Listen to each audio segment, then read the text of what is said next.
ಎಲ್ಲರೂ ಹೇಗಿದ್ದೀರಾ? I hope ಎಲ್ಲರೂ ಚೆನ್ನಾಗಿದ್ದೀರಾ ಅಂತ ಅಂದ್ಕೊಂಡಿದ್ದೀನಿ. ನಾನು ತುಂಬ ದಿನ ಆದಮೇಲೆ ಈ ವ್ಲಾಗ್ನ ಅಪ್ಲೋಡ್ ಮಾಡ್ತಾ ಇದ್ದೀನಿ. ನಾನು ತುಂಬ ಬ್ಯುಸಿ ಇದ್ದಿದ್ದರಿಂದ ಯಾವುದೇ ವ್ಲಾಗ್ಸ್ ಮತ್ತು ವೀಡಿಯೋಸ್ಗಳನ್ನಾಗಲಿ ಅಪ್ಲೋಡ್ ಮಾಡೋಕ್ಕಾಗಿಲ್ಲ. ಇನ್ನು ಮುಂದೆ ನಾನು ಡೈಲಿ ವ್ಲಾಗ್ಸ್ ಮತ್ತು ವೀಡಿಯೋಸ್ಗಳನ್ನ ಅಪ್ಲೋಡ್ ಮಾಡ್ತೀನಿ. ಹಾಗೆ ನನ್ನ ಚಾನಲ್ನ ಇನ್ನೂ ಯಾರೆಲ್ಲ ಸಬ್ಸ್ಕ್ರೈಬ್ ಮಾಡ್ಕೊಂಡಿಲ್ಲ ಪ್ಲೀಸ್ ಸಬ್ಸ್ಕ್ರೈಬ್ ಮಾಡ್ಕೊಳ್ಳಿ. ಹಾಗೆ ಪಕ್ಕದಲ್ಲಿರೋ ಬೆಲ್ಲೈಕನನ್ನು ಕ್ಲಿಕ್ ಮಾಡಿ, ಶೇರ್ ಮಾಡಿ, ಲೈಕ್ ಮಾಡಿ, ಕಮೆಂಟ್ ಕೂಡ ಮಾಡಿ. ನಾನು ನಿಮ್ಮ ಕಮೆಂಟ್ನ ಓದ್ತೀನಿ, ಹಾಗೆ ರಿಪ್ಲೈ ಕೂಡ ಕೊಡ್ತೀನಿ ಅಂತ ಹೇಳ್ತಾ ಬನ್ನಿ ನಾವು ಈ ವಿಡಿಯೋ ಸ್ಟಾರ್ಟ್ ಮಾಡೋಣ. ನೀವು ಆಲ್ರೆಡಿ ನೋಡೇ ಇರ್ತೀರ ತಮಿಳಲ್ಲಿ ನಾನು ಯಾವುದ್ರ ಬಗ್ಗೆ ವಿಡಿಯೋ ಮಾಡ್ತಾ ಇದ್ದೀನಿ ಅಂತ. ನಾನು ಮಾಡ್ತಾ ಇರೋ ವಿಡಿಯೋ ಬಂದು ಹರ್ಬಲ್ ಹೇರ್ ಆಯಿಲು. ನಾನು ತುಂಬ ದಿವಸದಿಂದ ಯೂಸ್ ಮಾಡ್ತಾ ಇದ್ದೀನಿ, ನನಗೆ ಗುಡ್ ರಿಸಲ್ಟ್ ಸಿಕ್ಕಿದೆ. ನಿಮಗೂ ಸಹ ಯೂಸ್ ಆಗಲಿ ಅಂದ್ಬಿಟ್ಟು ನಾನು ಈ ವಿಡಿಯೋನ ತೋರಿಸ್ಕೊಡ್ತಾ ಇದ್ದೀನಿ. ಬನ್ನಿ ಹೇಗೆ ಮಾಡೋದು, ಯಾವ್ಯಾವ ಇಂಗ್ರೀಡಿಯೆಂಟ್ಸ್ ಬೇಕು ಅಂತ ನಾನು ನಿಮಗೆಲ್ಲ ಡೀಟೇಲ್ಸ್ ಆಗಿ ಹೇಳ್ತೀನಿ.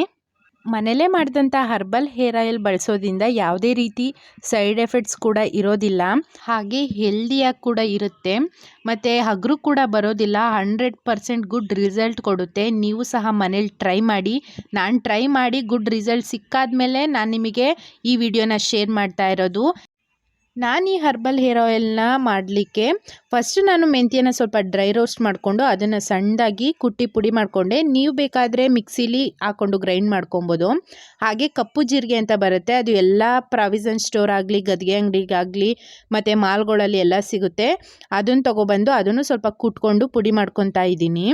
ನಾನೊಂದು 4-5 ಲವಂಗನ ಎತ್ತಿಡ್ಕೊತಾ ಇದ್ದೀನಿ. ಲವಂಗನ ಏನಕ್ಕಪ್ಪ ಎತ್ತಿಡ್ಕೊತಾ ಇದ್ದೀನಿ ಅಂದರೆ ಅದು ಕೂದಲಿನ ಬೇರಿನ ಬೆಳವಣಿಗೆಗೆ ತುಂಬ ಹೆಲ್ಪ್ ಮಾಡುತ್ತೆ. ಹಾಗೆ ನಮ್ಮನೇಲಿ ಬೆಳೆದಿದ್ದಂಥ ಆಲೋವೆರಾನ ಕಟ್ ಮಾಡ್ಕೊಂಬಂದು ಅದ್ರ ಸಿಪ್ಪೆ ತೆಗೆದು ಅದನ್ನು ನಾನು ಸಣ್ಣದಾಗಿ ಪೀಸ್ ಮಾಡಿಕೊಂಡೆ. ನಮ್ಮನೆ ತುಂಬ ಆಲೋವೆರಾ ಗಿಡ ಇರೋದ್ರಿಂದ ನಾನು ಭಾನುವಾರಕ್ಕೆ ಆಗಲಿ, ವಾರಕ್ಕೆ ಒಂದ್ಸಲಿನೇ ಆಗಲಿ, ಯಾವಾಗ ಫ್ರೀ ಇರುತ್ತೋ ಆವಾಗ ನಾನು ಅದನ್ನು ರುಬ್ಕೊಂಡು ಪೇಸ್ಟ್ ಮಾಡಿಕೊಂಡು ತಲೆಗೆ ಹಚ್ಕೋತೀನಿ. ತಲೆಗೆ ಹಚ್ಕೊಳ್ಳೋದ್ರಿಂದ ತುಂಬ ಅಂದರೆ ತುಂಬ ನೈಸಾಗಿರುತ್ತೆ ಹೇರ್ ಕೂಡ. ನೀವು ಸಹ ಮನೇಲಿ ಟ್ರೈ ಮಾಡಿ, ತುಂಬ ಚೆನ್ನಾಗಿ ರಿಸಲ್ಟ್ ಕೊಡುತ್ತೆ. ನಾನು ಈ ಆಯಿಲ್ಗೆ ಜಾಸ್ತಿ ಇಂಗ್ರೀಡಿಯೆಂಟ್ಸ್ನ ಹಾಕಿ ನಾನು ರೆಡಿ ಮಾಡ್ಕೊಂಡಿಲ್ಲ. ನನಗೆ ಯಾವ ಥರ ಸೆಟ್ ಆಗಿದೆ ಹೇರ್ಗೆ ಆ ಥರ ನಾನು ರೆಡಿ ಮಾಡ್ಕೊತಾ ಇದ್ದೀನಿ. ನಿಮಗೆ ಬೇಕಂದರೆ ಬಾದಾಮಿ ಆಗಿರ್ಬೋದು, ಹಾಗೆ ಬೆಟ್ಟದ ನೆಲ್ಲಿಕಾಯಿ, ಬೇವಿನ ಎಲೆ ಅದನ್ನೆಲ್ಲ ಸೇರಿಸ್ಕೊಂಡು ನೀವು ಆಯಿಲ್ನ ರೆಡಿ ಮಾಡ್ಕೊಬೋದು. ಆಲೋವೆರಾನ ಕಟ್ ಮಾಡಿಕೊಂಡೆ. ಅದಾದಮೇಲೆ ನಾನು ಒಂದು ಸ್ಟೀಲ್ ಪಾತ್ರೆನ ತೊಗೊಂಡೆ.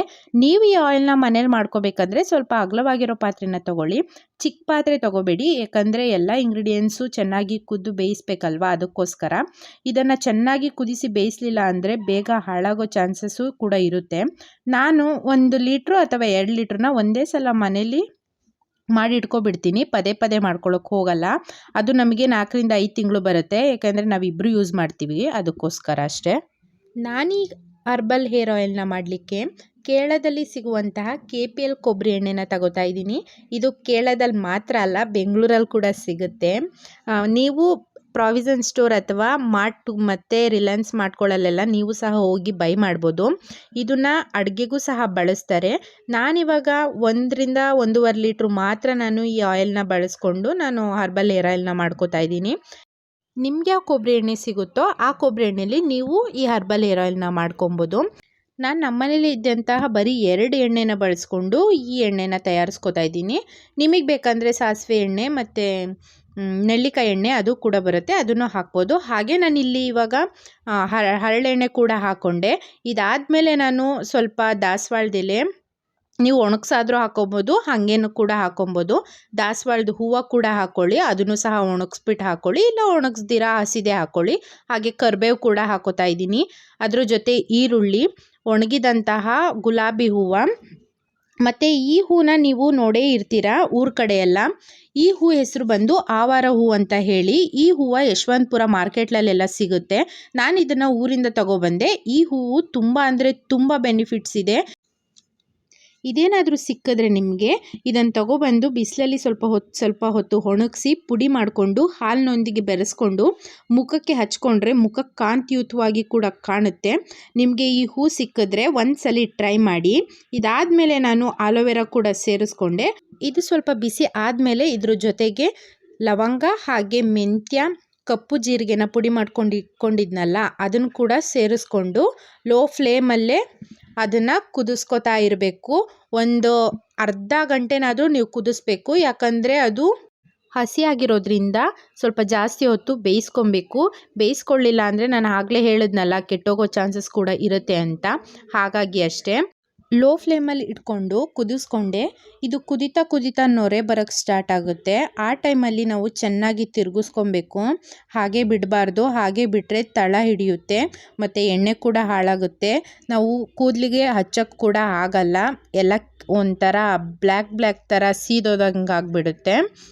ನೋಡ್ತಾ ಇದ್ದೀರಲ್ಲ, ಎಣ್ಣೆ ಕಲರ್ ನೋಡಿ ಎಷ್ಟು ಚೆನ್ನಾಗಿ ಬಂದಿದೆ, ಅದ್ರ ಸತ್ವ ಎಷ್ಟು ಚೆನ್ನಾಗಿ ಬಿಟ್ಟಿದೆ. ನಾವು ಹಾಕಿರೋ ಇಂಗ್ರೀಡಿಯೆಂಟ್ಸ್ ಸತ್ವ ಎಲ್ಲ ಬಿಟ್ಟು ನಾವು ಇಂಗ್ರೀಡಿಯೆಂಟ್ಸ್ ಕಲರ್ ನೋಡಿ ಹಿಂಗಾಗಿದೆ. ಇದೆಲ್ಲ ಆದಮೇಲೆ 1 hour ಆರಕ್ಕೆ ಬಿಟ್ಟಾದಮೇಲೆ ಇದನ್ನು ನಾನು ಗ್ಲಾಸ್ ಜಾರ್ಗೆ ಸೋಸ್ಕೋತಾ ಇದ್ದೀನಿ. ನಾನಿವಾಗ ಸಿಂಪಲ್ಲಾಗಿ ಒಂದು ಚಿಕ್ಕ ಗ್ಲಾಸ್ ಜಾರ್ಗೆ ಸೋಸ್ಕೋತಾ ಇದ್ದೀನಿ. ಆಮೇಲೆ ನಾನು 1 ಲೀಟ್ರ್ ಕೊಬ್ಬರಿ ಎಣ್ಣೆ ಹಾಕಿದ್ನಲ್ಲ, ನಾನು ಅದಕ್ಕೇ ಸ್ಟೋರ್ ಮಾಡಿ ಎತ್ತಿಡ್ಕೋತೀನಿ. ಎಷ್ಟು ಚೆನ್ನಾಗಿ ಸ್ಮೆಲ್ ಬರ್ತಾಯಿತ್ತು ಅಂದರೆ ತುಂಬ ಚೆನ್ನಾಗಿ ಬರ್ತಾಯಿತ್ತು. ನಾನು ಆಲ್ರೆಡಿ 2 ಲೀಟ್ರು ಮಾಡಿ ಇದೇ ಥರ ಮಾಡಿ ನಾನು ಖಾಲಿ ಆದಮೇಲೆ ನಾನು ಮತ್ತೆ ಇನ್ನೂ 1.5 ಲೀಟ್ರನ್ನ ನಾನಿವಾಗ ಹಾಕ್ಕೊಂಡು ಈ ಎಣ್ಣೆನ ರೆಡಿ ಮಾಡ್ಕೊಂಡಿದ್ದೀನಿ. ತುಂಬ ಚೆನ್ನಾಗಿದೆ. ನೀವು ಸಹ ಟ್ರೈ ಮಾಡಿ, 100% ಗುಡ್ ರಿಸಲ್ಟ್ ಕೊಡುತ್ತೆ.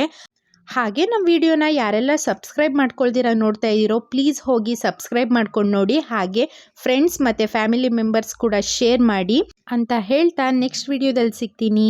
ಬಾಯ್, love you all, take care.